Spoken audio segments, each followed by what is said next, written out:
اسمع لي دابا نهضر معاك، كون راجل وخليني نهضر، ما تبقاش تزرب عليا. وانت واحد ضعيف، انت هو الياس ضعيف، ضعيف الشخصيه، ما خليتينيش نهضر.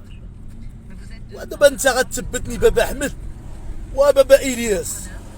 دابا المشكله اللي كاينه هي انت دابا فاش طلعتيني في انستغرام ما خليتينيش نهضر. انا عرفت عندك شخصيه قويه، خليني نهضر، فهمتيني؟ خليني نهضر. الكلاش راه ماشي هو هذاك. ها مالك؟ خليني نهضر باش يسمعوني. كتنقص ليا من صوتي وانت كتولي هارف عليا وكتسطم عليا بنادم. خليني نهضر انا خليني نهضر. عاد هضر انت، خليني انا نهضر.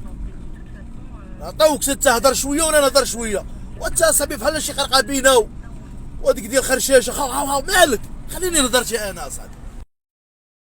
ما تبقاش تخسر الهضره اخويا، راه كيتبعوني بوليس اصاحبي وكيتبعوني ناس اصاحبي، جدارميه ودرك ملكي وبومبيه راه عندي قاعده جماهيريه كبيره اصاحبي.